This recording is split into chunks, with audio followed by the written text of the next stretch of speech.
প্রিয় ভাইরা আমার, গভীর মনোযোগ, দিলের কান দিয়ে শুনেন, মনের কান দিয়ে শুনেন। মহান আল্লাহ তাআলা তিনি বলেন, ওয়ারাফানা লাকা যিকরাক, নবী গো, আপনার আলোচনাকে, আপনার মহাব্বতকে, আপনার নামকে আমি বুলন্দ করে দেব, আমি উঁচা করে দেব। কেননা কুরআন কারীমের ভিতরে যখন মহান আল্লাহ তাআলা নবীজিকে ডাক দিলেন সূরা মাইদা ৬ নম্বর পারাতে, মহান আল্লাহ তাআলা তিনি বলেন, ইয়া আইয়ুহার রাসূল বাল্লিগ মা উনজিলা ইলাইকা মির রাব্বিক ওয়া ইল্লাম তাফআল ফামা বাল্লাগতা রিসালাতা ওয়াল্লাহু ইয়াসিমুকা মিনান নাস ইন্নাল্লাহা লা ইয়াহদিল কওমাল কাফিরিন। জোরে জোরে বলুন আল্লাহু আকবার। প্রিয় বন্ধুগণ, মহান আল্লাহ তাআলা সূরা মাইদার ভিতরে বলেছেন, ইয়া আইয়ুহার রাসূল, ও আমার প্রাণের রাসূল, জানের রাসূল। হযরত মুসা আলাইহিস সালামকে মহান আল্লাহ তাআলার নাম ধরে ডেকেছে, হযরত জাকারিয়া আলাইহিস সালামকে নাম ধরে ডেকেছে, হযরত ইয়াহইয়া আলাইহিস সালামকে নাম ধরে ডেকেছে, হযরত ইউনূস আলাইহিস সালামকে আল্লাহ তাআলা নাম ধরে ডেকেছে, হযরত ঈসা আলাইহিস সালামকে আল্লাহ তাআলা নাম ধরে ডেকেছে, হযরত সামুদ আলাইহিস সালাম, হযরত লূত আলাইহিস সালাম, হযরত শুআইব আলাইহিস সালাম, হযরত সামুদ আলাইহিস সালামকে মহান আল্লাহ তাআলা নাম ধরে ডেকেছে। কিন্তু আমার আপনার নবীজিকে সমস্ত, তার মানে 30 পারা কুরআন কারীমের ভিতরে কোথাও আপনি নবীজিকে নাম ধরে ডাকা খুঁজে পাবেন না। জোরে জোরে বলুন আল্লাহু আকবার। আল্লাহ রাব্বুল আলামিন আপনার আমার নবীজিকে উম্মতের কান্দারি নবী, বাবা হারা নবী, মা হারা নবী, দয়ার নবী, মায়ার নবীজিকে মহান আল্লাহ তাআলা মায়ার সুরে, মহাব্বতের সুরে ডেকেছে। আপনার যদি কোনো ছেলে থাকে মাস্টার, তাহলে আপনি তাকে স্যার বলে ডাকবেন, কথা বলেন ঠিক কিনা? আপনার যদি কোনো ছেলে থাকে হাফিজ সাহেব, তাহলে তাকে আপনি হাফিজ বলে ডাকবেন, কথা বলেন ঠিক কিনা? আপনার যদি কোনো ছেলে থাকে মাওলানা, তাহলে তাকে আপনি মাওলানা বলে ডাকবেন, কথা বলেন ঠিক কিনা? আপনার কোনো মেয়ে যদি থাকে হাফিজা, তাহলে তাকে আপনি হাফিজা বলে ডাকবেন, কথা বলেন ঠিক কিনা? আপনার কোনো মেয়ে যদি থাকে আলিমা, তাহলে তাকে আপনি হুজুরনি বলে ডাকবেন, কথা বলেন ঠিক কিনা? সম্মানের সাথে আপনি তাকে ডাক দিবেন। কিন্তু যাকে অন্তর দিয়ে মহান আল্লাহ তাআলা নিজে ভালোবাসে, ওই আল্লাহ তাআলা, মহান আল্লাহ তাআলা মায়ার সুরে, দয়ার সুরে নবীজিকে ডাক দিলেন, ইয়া আইয়ুহার রাসূল, ও আমার প্রাণের রাসূল, ও আমার জানের রাসূল, বাল্লিগ, আপনি পৌঁছাইয়া দেন মা উনজিলা ইলাইকা, যেটা নবী আপনার উপরে অবতীর্ণ করা হয়েছে, মির রাব্বিকা, আপনার রবের পক্ষ থেকে, আপনার রবের কাছ থেকে, যে কোরআনে কারীম আমি আল্লাহ তাআলা আপনি নবীজির উপরে নাযিল করেছি। নবী গো, এই কোরআন কারীমের কথা আপনি আপনার উম্মতের কাছে পৌঁছাইয়া দেন। ওয়া ইল্লাম তাফআল ফামা বাল্লাগতা রিসালাতা, যদি আপনি এমন না করেন, যদি আপনি না পৌঁছান, তাহলে রিসালাতের যেই কাজ, যেই দায়িত্ব, সেইটা আপনি নবীজি পালন করলেন না। এবার কথা উঠতে পারে, যেহেতু বেদিনের কাছে কলিমার দাওয়াত দিলে রাগ উঠবে না, হাসি আসবে, কথা বলছেন না কেন? কথা কই না কেন? এবার যাইতে শুনকে গেলে গা কি হয়েছে, খারাপ লাগতেছে ভাই? চাইতেছেন কাকে ভাই? আজকে রাতটা কোরবানি দিবেন, ওয়াদা দিছুন আইবান, ইনশাল্লাহ আইবান। কতক্ষণ চলতো ভাই? কতক্ষণ চলতো একটা টাইম দিন তো। যে না, অতক্ষণ সময় চলতো যতক্ষণের দ্বারা যাতে ফজর নামাজ কাজা হইয়া না যায়। কথা কোন ঠিক কিনা? যে সারা রাত ওয়াজ শুনলাম, সকালবেলা নামাজে কাজা হয়ে গেছে, তাহলে এই ওয়াজের কি দাম রইল, কি মূল্য রইল? কথা কোন ঠিক কিনা? কোনো মূল্য থাকবো ভাই? যাতে ফজর নামাজ কাজা না হইয়া যায় অতক্ষণ পর্যন্ত চলতো। কথা বলেন ঠিক কিনা?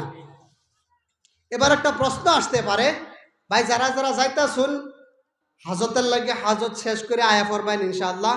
আল্লাহ তাআলা সবাইকে আসার জন্য বসার জন্য তৌফিক দান করুক, বলো না আমিন। এই যে আল্লাহ তাআলা নবীজির হুকুম দিছে, ঘোষণা করছে যে আইনের উম্মতের কাছে পৌঁছাইয়া দেন কোরআন কারিমের কথা। যদি আইনে না পৌঁছান তাহলে যে নবীজির যে দায়িত্বটা এটা তো আইনে পালন করলেন না। তো নবীজির একটা ভয় আছে না? আসলতে আইনের কোম্পানির মালিকে দিল জাপটি ঠিক করবার লেগে, লাগাবেন লেগে, নটটি লাগাবেন লেগে, জাপ বুঝছো না, লাগাবার লেগে দিল। আর এটা করলেনি না, তাহলে যে কোম্পানির যে কামের ওয়ার্কারের কোনো দাম আনে রাখছো, আনেরা রাখবো? তো নবীজি যদি রিসালাতের কোনো কামই না করে তো নবতী রাখবো? রিক্স আছে না ভাই? কোন রিক্স আছে না? তো এবার পূর্বেকার জামানায় কিন্তু আনের বেশিরভাগ বেদিন ছিল, বেদিন। এখন তো আমরা মুসলমানের গড় হয়ে গিয়া কলিমার দাওয়াত লইয়া যাই, তবু কত অপমান করে রে ভাই, কত অপমান করে। খোদার কসম করে বলে ভাই, এই যে অপমান হইতেছে মানুষ, এরার মুহ আল্লাহ তাআলা জান্নাতের নূর ডাইলা দিব, নূর। সুবহানাল্লাহ তো আসতে কইলেন। যারা অপমান করছে, এনারে অপমান করছে, ওরারে আইনের সামনে দেয়া জাহান্নামও লয়ে যাব, জাহান্নামও। হেদিকে রেখব, এ হবিবুর ভাই, দুনিয়াতে তোমার তো ভালো বন্ধু ছিলাম, আমরা একটু বাঁচাও, তোমরা তো দেখেছি এরা নূর, তোমরা তো কোনো হিসাবই লইতেছে না আল্লাহ, জানো তো যাবা গা, বাঁচাও। তখন আন্নে কি করবানি, ওই যে এনো কি হই নাই, ইয়াউমালা তামলিকু নাফসুল লিনাফসিন শাইআ। ভাই আমি বানায়া কইতাছি না, কোরআন কারিমের কথা। সেদিন কোনো নফসের কোনো কাজে আসবে না। ওয়াল আমরু ইয়াউমা ইদিল লিল্লাহ, কেবলমাত্র হুকুম চলবে কেবলমাত্র আল্লাহ তাআলা। প্রিয় ভাই সব, আমি বলতেছিলাম নবীজির যে দায়িত্ব দিছে আল্লাহ তাআলা, তো এবার নবীজি যদি দায়িত্ব পালন না করে তাহলে নবীজির খবর আছে না নাই? কথা কই। এবার নবীজি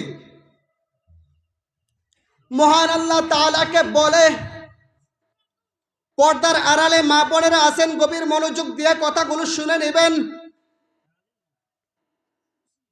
মহান আল্লাহ তাআলাকে নবী আমার বলে, ওগো আল্লাহ, আমি মানলাম এই কোরআন কারিমের কথা পৌঁছাবো, আমি মানলাম এই কোরআন কারিমের দাওয়াত দিব, কিন্তু তখন তো আমার উম্মতেরা আমি নবীজিকে গালি দিবে, আমি নবীজির শরীরে পাথর মারবে, আমি নবীজির শরীরে তারা থুতু নিক্ষেপ করবে, আমি নবীজির শরীরে তারা সুতির পানি, তার মানে আমরা হাত ধইয়া পানিগুলো ফালাই না বালতি, ওই পানিগুলো আমি নবীজির উরফে মিল্লা মারব। আমি নবীজি তখন কি করব? আমি নবীজিকে তাদের আঘাত হইতে, তাদের অপমান হইতে আমি নবীজিকে কে বাঁচাবে, কে বাঁচাবে?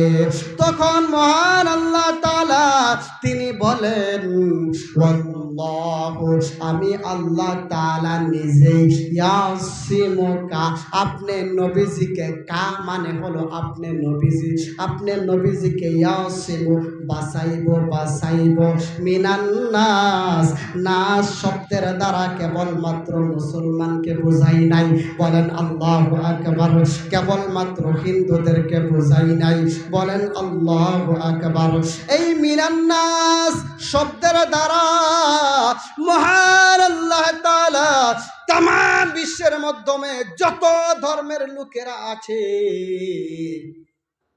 ওই সমস্ত ধর্মের লোকের ষড়যন্ত্রণা থেকে, বদমাশির থেকে, দুশ্মনীর থেকে মহান আল্লাহ তাআলা বিশ্ব নবীজিকে বাঁচাবে, বিশ্ব নবীজিকে বাঁচাবে। এই জন্যই তো কুরআন কারীমের ভিতরে মহান আল্লাহ তাআলা তিনি বলেন, ফাইন তাওয়াল্লাউ ফাকুল হাসবিয়াল্লাহ। নবী গো, আপনার কথা থেকে যারা মুখ ফিরাইয়া নেবে তাদেরকে আপনি নবীজি বলে দেন, ফাকুল হাসবিয়াল্লাহ, আল্লাহ তাআলা আমি নবীজির জন্য যথেষ্ট, যথেষ্ট।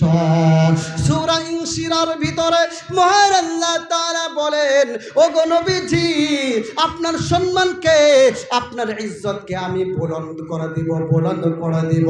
জ্বলন্ত প্রমাণ দিয়ে কথাগুলো বলে যাচ্ছি। আজকের ওয়াজটুকুন দিলে সেভ করে নেবেন, মনে সংরক্ষিত করে নেবেন। এখন থেকে নিয়ত করে নেন, নবীজির প্রকৃত সত্য সত্য উম্মত হইয়া দুনিয়াতে বেঁচে থাকার জন্য এখন থেকে নিয়ত করে নেন, নবীজির অবাধ্য হবেন না, কখনো দাড়ি কাটবেন না, নবীজির কলিজায় আঘাত দিবেন না।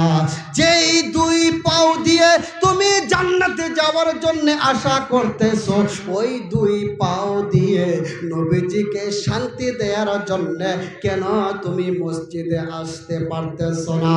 প্রিয় বন্ধুরা আমার, নবীজিরে কাঁদাইও না, নবীজিরে কাঁদাইও না। নবীজিরে যদি কেউ কাঁদায়, নবীজিকে যদি কেউ কষ্ট দেয়, তাহলে মহান আল্লাহ তাআলা বলেন, নবী গো, আপনাকে আমি দুনিয়াতে পাঠিয়েছি কেবলমাত্র আপনার উম্মতের কাছে কোরআন কারীমের কথাগুলোকে বলে দেয়া। আপনার নবীজির কাজ হলো কেবলমাত্র বলে দেয়া। আমি আল্লাহ তাআলার কাজ হলো তাদেরকে হিদায়াত করা। কথা বলেন ঠিক কিনা? প্রিয় ভাইরা আমার, বন্ধুরা আমার, নবীজির ব্যাপারে যখন কেহ গালি দেয়, কেন তোমার মন কাঁদে না? নবীজিকে কেহ চোর বলে, কেন তোমার মন কাঁদে না? নবীজিকে ডাকাত বলে, কেন তোমার মন কাঁদে না?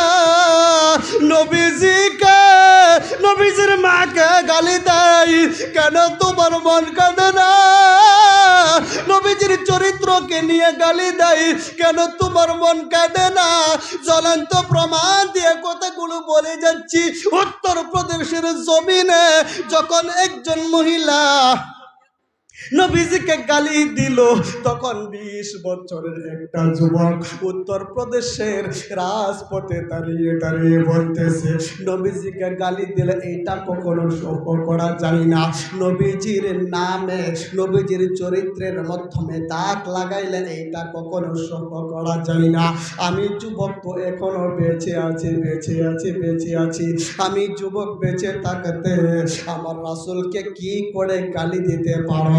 আমি আমার রাসূলকে কি করে তোমরা ডাকাত বলতে পারো? আমার রাসূলকে কি করে তোমরা অপমান করতে পারো? ইয়া রাসূলুল্লাহ, ইসলাম জিন্দাবাদ। 20 বছরের একটা যুবক উত্তর প্রদেশের রাস্তায় দাঁড়াইয়া দাঁড়াইয়া যখন এইভাবে চিৎকার করে করে নবীজির প্রেমে নিজের জানের চিন্তা না করে, নবীজির প্রেমে নিজের মা বাবার চিন্তা না করে, নবীজির প্রেমে নিজের ভবিষ্যতের চিন্তা না করে, নবীজির প্রেমে সব কিছু কোরবানি দিয়ে যখন ছেলেটা বলল, ইসলাম জিন্দাবাদ, ইয়া রাসূলুল্লাহ, নারায়ে তাকবীর। যখন ছেলেটা বলল, ইয়া রাসূলুল্লাহ, ইসলাম জিন্দাবাদ, যখন ছেলেটা এইভাবে বলল, কিন্তু ভারতবর্ষের জালিম লোক, বড় একটা লোক আর্মি, ওই ছেলের বুকের প্রতি লক্ষ্য করে এমন জোরে গুলি করেছে, যেই গুলিটা এসে ছেলের বুকের মাধ্যমে লেগেছে। ছেলে আমার মাকে ছেড়ে, বাবাকে ছেড়ে দুনিয়া থেকে চির বিদায় নিল, উত্তর প্রদেশের জমিনে রাস্তায় পড়ে গেল। আমার মনে হয় এই ছেলের বুক থেকে কেবলমাত্র একটাই আওয়াজ বার হয়েছে, ইয়া রাসূলুল্লাহ, ইয়া হাবিবাল্লাহ, আমি আপনার কাছে আসতেছি নবী গো, কাল কিয়ামতের ময়দানে আপনি নবীজি আমাকে ভুলবেন না, আপনি নবীজি আমাকে ভুলবেন না। প্রিয় বন্ধুরা আমার, নবীজির চেহারা এত সুন্দর, নবীজির চেহারা মুবারক এত সুন্দর, শামাইলে তিরমিজি কিতাব পড়ে আমি যতটুকু বুঝতে পারলাম, আসমানে যে আপনারা চাঁদ দেখছেন, আসমানে যে আপনারা সূর্যগুলো দেখছেন, এরকম যদি 1000 নয়, 2000 নয়, 1,00,000 চাঁদ সূর্যকে যদি একত্রিত করে আমার আপনার নবীজির সম্মুখে দাঁড় করানো হয়, তাহলে এই লক্ষ লক্ষ চাঁদ সূর্যকে যদি আমার আপনার নবীজির সম্মুখে দাঁড় করানো হয়, তাহলে ওই চাঁদ সূর্যগুলো তারা বলবে নবীজির চেহারা এত সুন্দর, নবীজির চেহারার সাথে আমাদের চেহারা তুলনা করা যায় না, নবীজির চেহারা এত মধুর, নবীজিকে দেখে মানুষের মন নরম হয়ে যায়, ওই নবীজিকে দেখে চাঁদ সূর্যগুলো উল্টা ভাবে মুখ ফিরাইয়া নিবে। শামাইলে তিরমিজির বর্ণনা, হযরত আলী রাদিয়াল্লাহু তাআলা আনহু বলেছেন, নবীজির কত সুন্দর মানুষ আমি আমার জীবনেও দেখি নাই, কিন্তু নবীজির মতো সুন্দর মানুষ আনেওয়ালা কিয়ামত পর্যন্ত এই দুনিয়াতে আসবে না, আর আসবে না। মদিনার জমিনার ঘটনা কিতাবেতে উল্লেখিত আছে, একজন মহিলা নবীজির জন্য কতটুকুন পাগল ছিলেন, নবীজির জন্য কতটুকুন দিবানা ছিলেন, নবীজির জন্য কতটুকুন পাগল ছিলেন। যুদ্ধের একটা সময় মানে ঘোষণা হইল, ডেট ঘোষণা হইল, ওই মহিলার স্বামী সহ মহিলার 3 জন ছেলে ছিল, একজন ছোট, আরেকজন মাঝুম, আরেকজন বড়, আর তার প্রিয় স্বামী। এই 4 জনকে মহিলা বলতেছে, নবীজিকে আমি এত ভালোবাসি, আমার মা বাবা সব কিছু নবীজির জন্য কোরবান করে দিলাম, আমার ধন সম্পদ সব কিছু নবীজির জন্য কোরবান করে দিলাম, আমার স্বামী আমার ছেলে দিগকে নবীজির জন্য কোরবান করে দিলাম। তার স্বামীকে বলে, ও স্বামী, নবীজিকে যখন কাফিররা তীর মারবে, স্বামী গো আপনি ওই কাফিরদের তীরের সম্মুখে দাঁড়াইয়া যাবেন, নবীজির শরীরে তীর লাগতে দিবেন না। তার ছেলেকে বলল, নবীজির গলায় যখন কাফিররা তরবারি দিয়ে আঘাত করবে, তখন তুমি কি করো? ও যুবক ছেলে আমার, তোমাদের 3 জনকে বলি, তোমরা 3 জনেই নবীজিকে বাঁচানোর জন্য কাফেরদের তরবারির আঘাতের আগে আগে তোমাদের গলাটা পাইতা দিও, যাতে তোমাদের গলায় 2 টুকরা হয়ে যায়, নবীজির শরীরে যাতে কোনো আঘাত লাগে না। যুদ্ধের দিন যখন ঘনাইয়া আসলো, তখন ওই মহিলার 4 জন লোককে পাঠাইয়া দিল, তার স্বামী, বড় ছেলে, মাঝুম ছেলে, ছোট ছেলে, 4 জন হয়েছে কিনা ভাই? 4 জনকে যুদ্ধের ময়দানে ফাটাইয়া দিছে। কিন্তু বর্তমান যুগে আপনি লক্ষ্য করে দেখুন, দিনী শিক্ষার এত পিছনে পড়ে গেছে, যখন কোনো মানুষের ভিতরে কোরআন কারিমের কোনো শিক্ষা নাই, কোরআন কারিমের কোনো জ্ঞান নাই, কোরআন কারিমের কোনো নলেজ নাই, বিশ্ব নবীদের জীবনী পড়ে না, মুসলমানেরা এত নিচু মাপের হয়ে গেছে, ভালো করে বাংলাও পড়তে পারে না।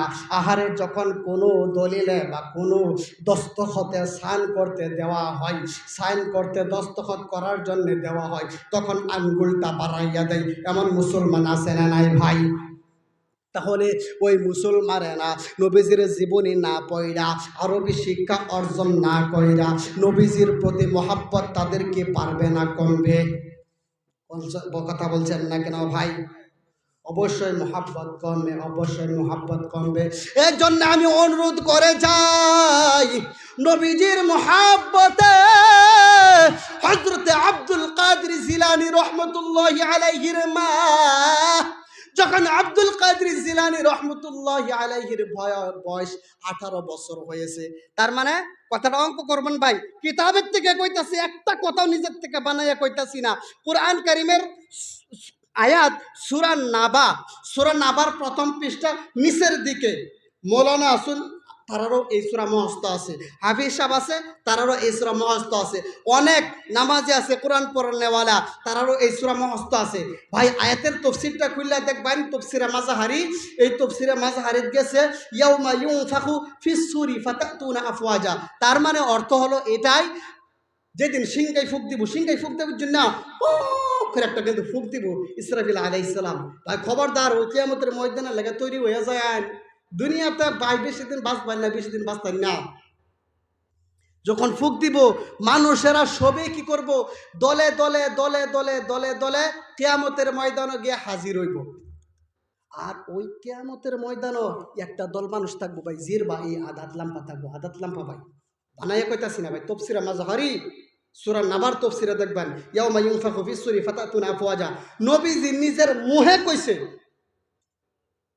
এরম বড় জিরবা থাকবো। আমারে দিয়ে উদাহরণ দিতাছি ভাই, আমি একটা সাধারণ মানুষ, আপনার সামনে যে কথা কইতেছি, এটাই আমার কত বড় ভাগ্য। হিসাব দিন লাগতো না আমার? আমি যদি ভুল ব্যাখ্যা করে যাই, আনের গুমরা কইরা যাই, হিসাব দিন লাগতো না আমার? আদাত লাম্পা থাকবো ভাই, লক্ষ্য করুন, আদাত লাম্পা থাকবো, জিরবা ফুক ধরা থাকবো, ফুক বুঝছেন না? ফুক আসলে এই যে এই দুনিয়াতে একটা ফিরফা আছে, কিন্তু দেখবেন যে ফট করে পাওয়ার তলাত কামড় দেয়, কামড় দিলে সহ্যই নাই, কি করবো না করবো।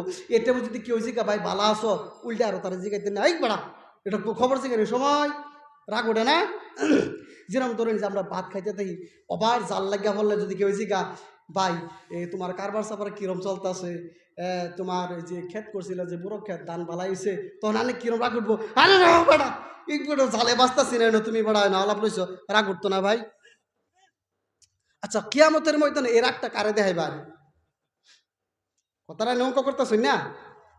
মানে আমি যদি ভুল ব্যাখ্যা করে থয়ে যাই, নিজের দেখ বলে ভালো করে বুঝতে পাই, আমার জির বেড়া অত্তা নিলামফা থাকবো ভাই, অত্তা নিলামফা জির বাদ, এই যে ফুক ফিরফা কামড়াতে থাকবো, মাংস খাইতে থাকবো।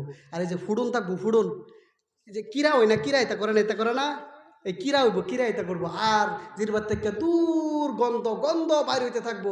হাসরের ময়দানে মানুষ কত বুঝলি না হতো, কেটাইটা এবার যাবো গা, কেটাইটা এবার যাবো গা, আমার দিক খাই আর কি, কেটাইটা এবার যাবো গা, কেটাইটা এবার যাবো গা। আচ্ছা জিনাখুর, যে জিনাখুরের সরম কাঠ থেকে রক্ত ফুস বাড়িতে থাকবো, হেরা ওই যে এই যে আলিমরা দেখে হেরা গন্ধ সহ্য না, আঁকা গন্ধ আজ কনগুলো মানে আঁকা গন্ধ, শশি কেউ যদি গুফারা দেয়, শশি এইটা ধরিস না ফাঁক, তো কেমতের মধ্যে এরম করবো গন্ধ। তখন ফিরিস্তারা কি করবো, যে এটা এই আলিম আসিন, মানুষের খালি কইছে, নিজে আমল করছে না। আচ্ছা চিন্তা করুন যে আর একটা কথা, আমি জানি ওয়াজ করে বুঝাইতেছি, হিদায়তের কথা কইতাছি, নান্যরা হিদায়ত হয়ে গেলেন গা, বালা আমল করলাম, তেমন আমি আমল করলাম না, কিয়ামতের ময়দানে কি হইব জানুন? আলিমুল্লাহ আমরা কয় কিয়ামতের ময়দানে আমার সামনে দাইনেরা জান্নাত চলে যাইব। আমি বড় না, আমি সাধারণ মানুষ, জান্নাত চলে যাইব। আমি দেখে ঢুকে, তোমরা সামনে তো আমি ওয়াজ করছিলাম, তোমরা বুঝাইছিলাম, তোমরা আমার কথা মান্যা আজকে জান্নাত যাইতেছ, তা আমারে বাঁচাও। তখন আনি কি করবেন, তোমারটা তুমি তুমি কইছ তুমি নিজে মানছো নাকি লিখিয়া, কোন বিপদে পড়ছে, আমরা বুকলা আইতাছ, তুমি কেডা, তোমার তো চিনি না। হ্যাঁ, এখন যখন আইনের কব জান্নাতের রাস্তাটাই দেখাই দাও, তখন আইনের কি করবেন, যে ভাই দিকে যাও, উল্টা রাস্তা দেখাই দিবেন, ভাই বিপদ আছে।